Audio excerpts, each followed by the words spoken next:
Hello again, everyone. My name is James Shotwell. This is Music Biz, and I am so excited to share this conversation that I recently had with Pontus Levahn of the band Horndal. Now, if you're unfamiliar, Horndal is a Swedish metal band founded by two brothers, one of them being Pontus, who wanted to tell the story of their hometown and what happened when the mill left a couple decades back.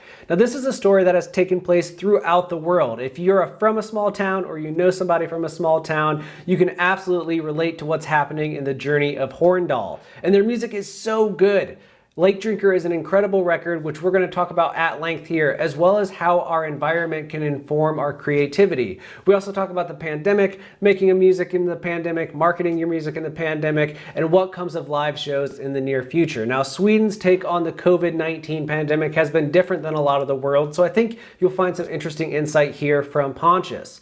But before we get there, I do want to reinforce that the new album from Horndal, Lake Drinker, arrives April 9th. So please pick it up if you can. And if you want, you can watch the group's live stream performance on April 18th. There are details on their Bandcamp, which I've linked in the description below. Now, I'll be back soon with another educational video for you, as well as more conversations from the worlds of rock, metal, pop, and everything in between. But for right now, all you need to do is sit back, relax, and enjoy this conversation with Pontus. How is your day going so far?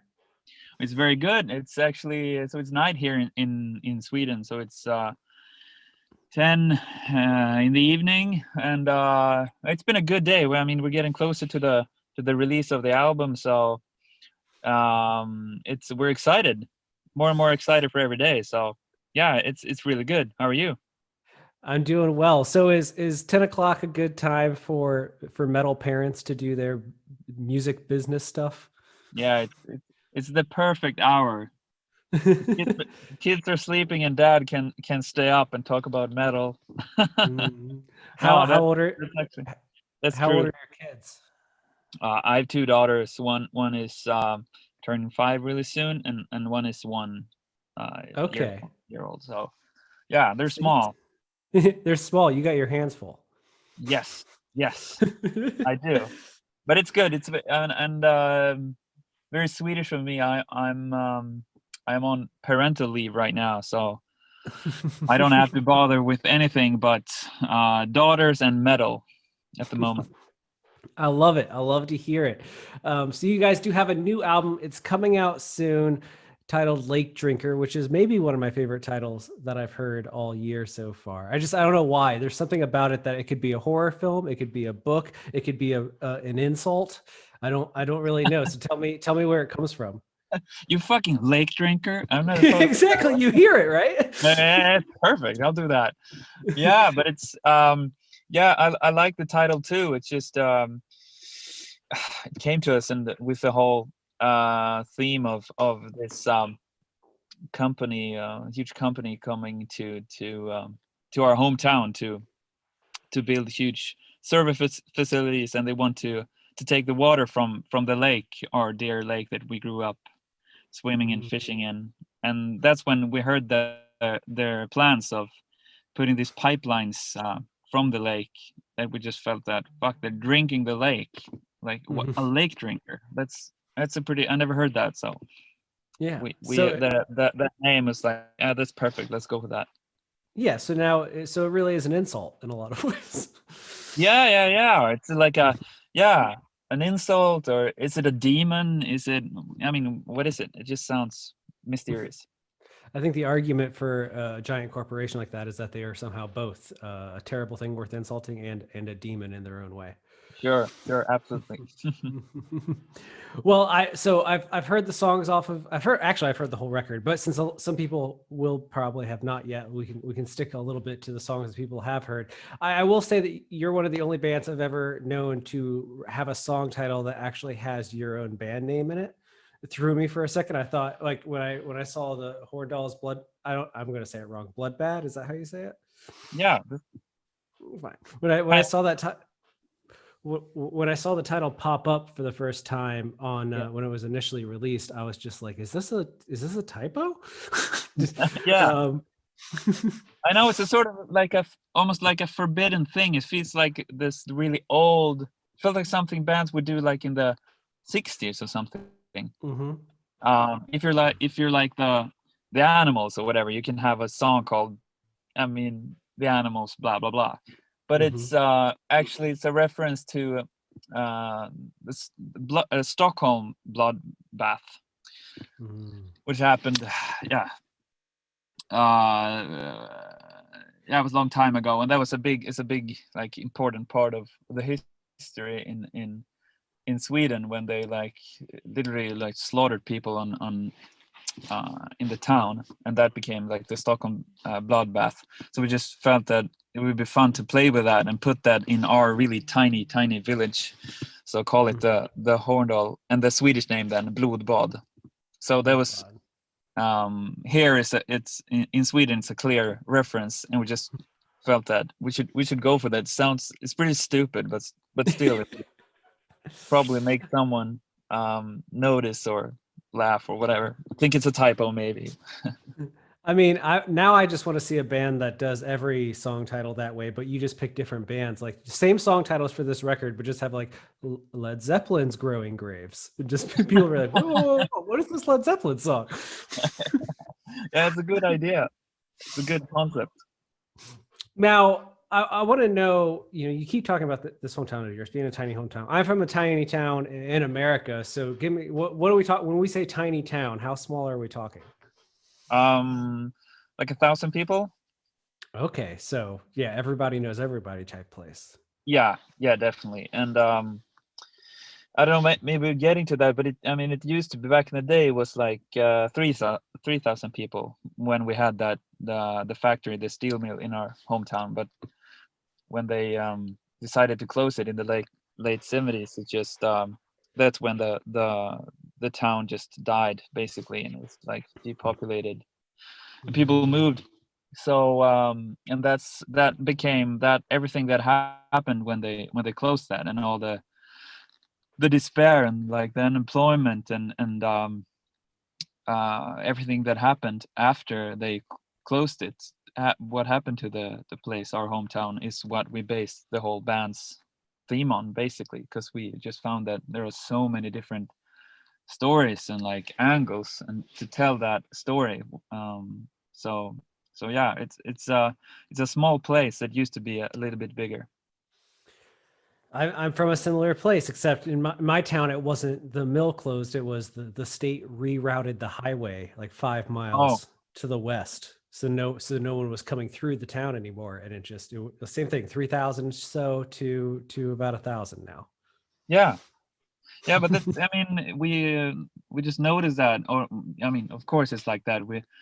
There are places all around the world that has like suffered a similar fate, and it could be, yeah, it could be a steel mill closing, it could be some kind of other industry, or in Sweden we've had, they try to locate like different parts of the state in smaller towns just to keep them alive, but when they decide that, oh, we can't have this part of authority or something here anymore, they just place it somewhere else, and then that place dies. But then you have to think of, I mean, there are people there, it's their home, it's their life, it's just all of a sudden you get your home taken away from you, so, sort of. So we just noticed, and people seems like people really connect with that, with our story. So we heard people from all around the world contacting us and saying, oh, I have, just like you, like I have the same experience from where I come from, and I really connect with what you're talking about. So that makes us really happy and like flattered, and Yeah, yeah. it's a different kind of perspective because like I meet people all the time that are from like New York City or Los Angeles, and they're so proud of their city because it's like this booming metropolis everybody knows. And then when you meet people from like towns that have died, it is like a different type of connection that you share, where it's like you literally can't go back because whatever you knew isn't there anymore, or what's left is like you can't see how I saw it before this happened to it. Yeah, exactly. And I mean, constantly worried about the future, and I mean, it's just, I mean, you can only hope so much for something to happen, and where do you put your hope? Is it like you hope that some corporation will come and save you and build like a new factory there, or But I mean, for us, our parents were teachers, so I mean, the school just became obviously much smaller. So eventually, we moved too from there. So, but just a couple of miles. So, but our, I mean, so, but I mean, we go back there as often as we can, and it just feels a really strong connection to the place still. Well, you're doing something special, I think, by like now it's gone from a place that maybe time would forget to a place that's recognized all over the world because you guys make the music that you do and kind of tell its story. When so many, like you said, so many versions of that story play out all the time, and nobody really talks about it because it's like, who wants to hear about a town that died? But you're finding lots of people. Yeah, and we just, I mean, an obvious question to us would be like, okay, so you're a band that focus on your little town that died. I mean, many songs can you get out of that?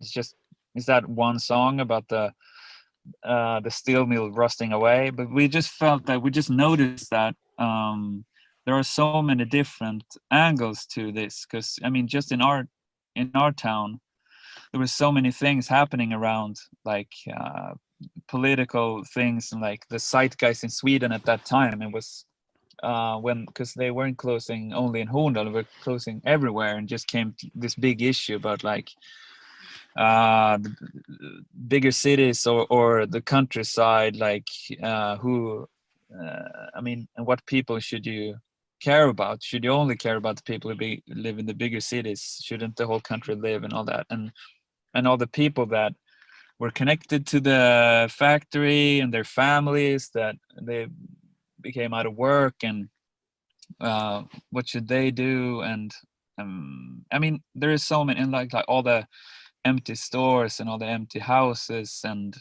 now 40 years later, when there's actually plans for a new big huge corporation named Google, that are planning to build like huge server halls right outside Horndal.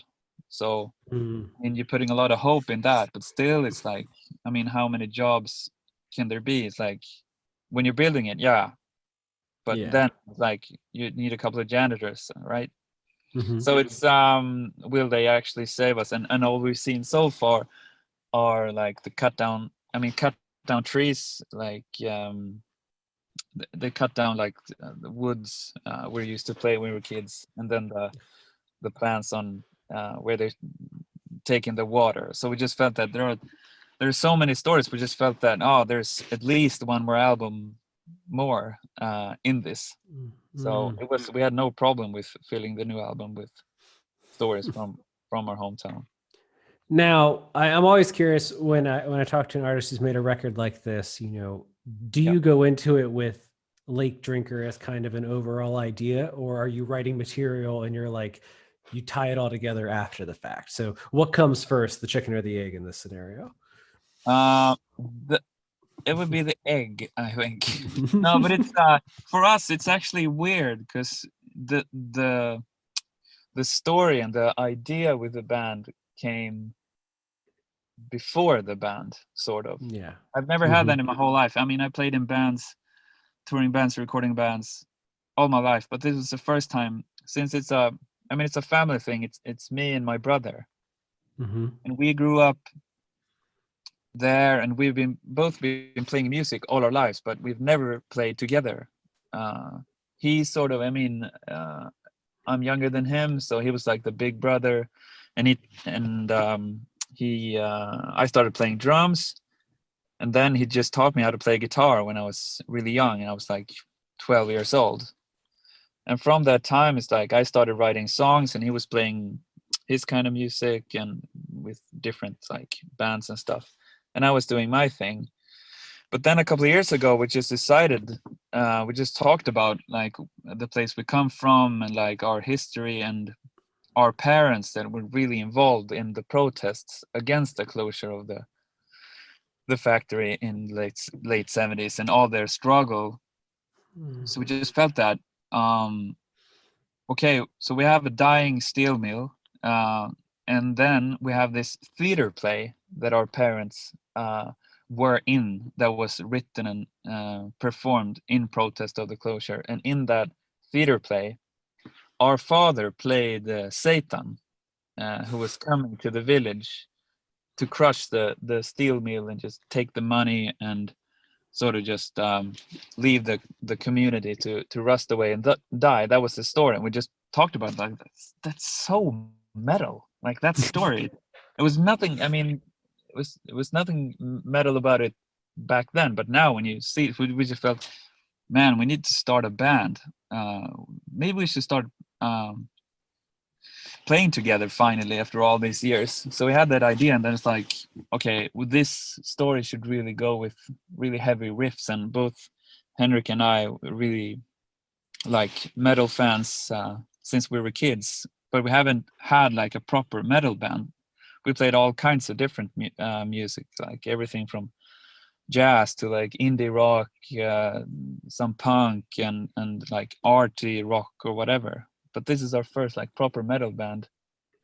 And then we just, I mean, the story was and the idea was laid out before we had the songs or the band basically. So to answer your question, yeah, that came first. So we always think about and plan like the idea and the concept and all the different like angles before we write the album. I don't think we could write an album just and try to afterwards see how this connects. I think we need that sort that spark in the beginning. Okay, this song should be about that. We sort of need that to finish the record. Have you seen, are there photos of your dad as the devil? Yeah, looks so much like me. It's crazy. That's a great. Yeah, That's my first thought. I was like, I would love to see this photograph. yeah. I'll send you. I have this. It's just weird how I mean it has like makeup and little like black horns, but still it's like dressed in like a suit. It's like it's very 70s in the Swedish 70s. A lot like this post hippie kind of vibe to it. And what's this Swedish music? The music scene. I mean, it's very political at the time, and that type of music was really common in Sweden. When it's like and when the whole feeling was like everyone can sing, everyone can play. It's like yeah, so it's really like it's charming. It's not very scary at all. Yeah, of course. But yeah, he looks cool. He looks cool. I love it. Tell me about the live stream. So I found out about the live stream earlier today. I got a ticket. It's available on Bandcamp. It's April 18th. Here in the States, it's at like 5:30, which is the perfect time. But Yeah. tell me about you're doing it in Horndal, from what I Yep. see. Yeah. And the money is supporting something. Yeah.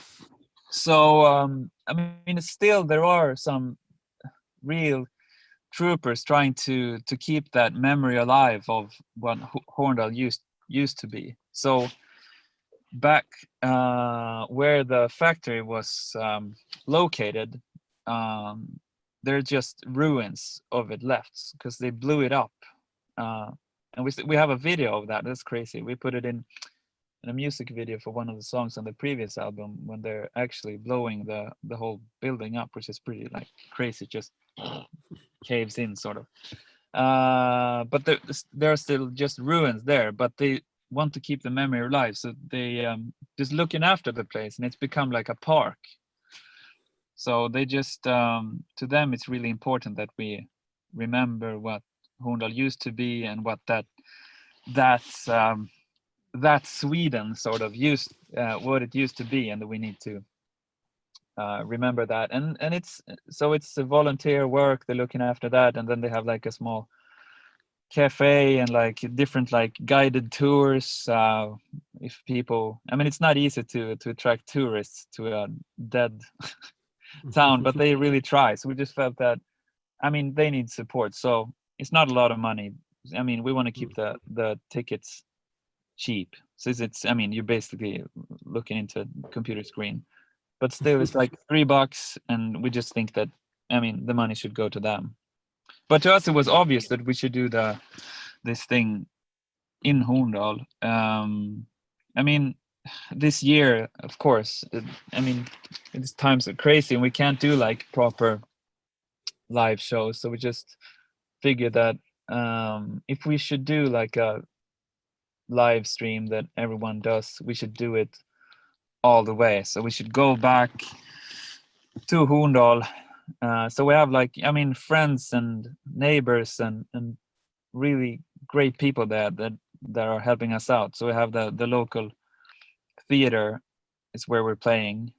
So we're gonna have like so it's a, I mean, that's a good stage, and we have like really nice a light guy who's like super pro who's helping us out to make it look really really nice. And then we have, I mean, we have a lot of guests on the album, some local guests, because so it's one like death metal legend Johan Jansson from Interment and a bunch of other death metal bands. So he's joining us, and then we actually even managed to get some of the guys. There are some like more orchestral elements on the album, and we actually managed to get the guy who's playing like vibraphone and glockenspiel and stuff like that. He's joining us as well, and some.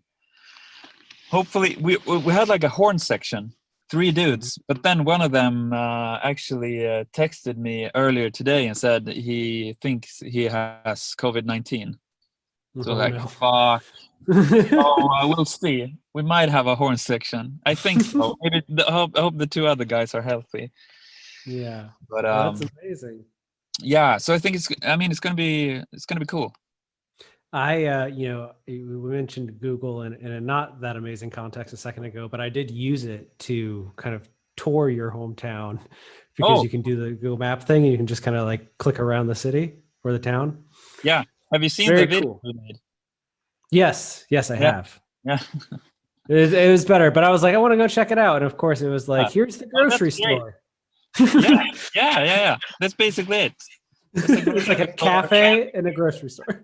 Yeah, there's one like pub or whatever it is. It's not a pub. It's a pizza place where they're allowed to serve beer, because in Sweden you can't serve beer everywhere.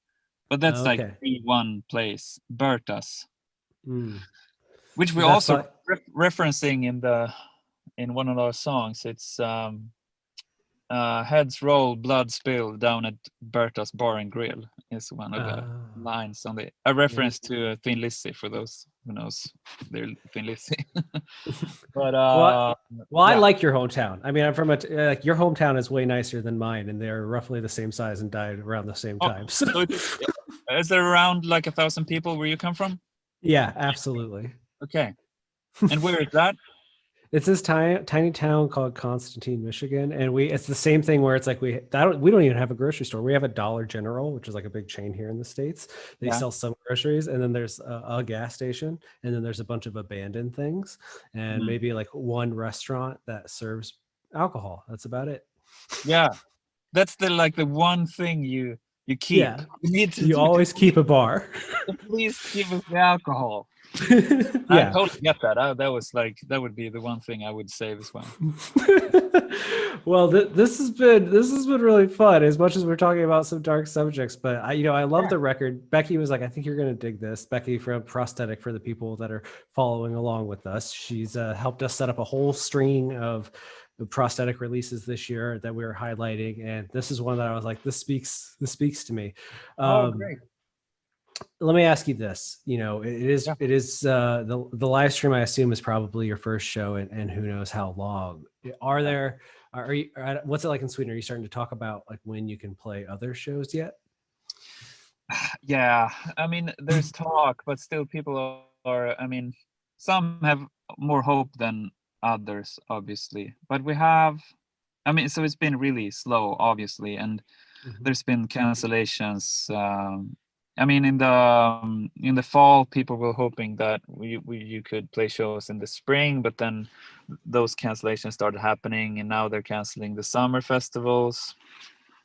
But they have some hope for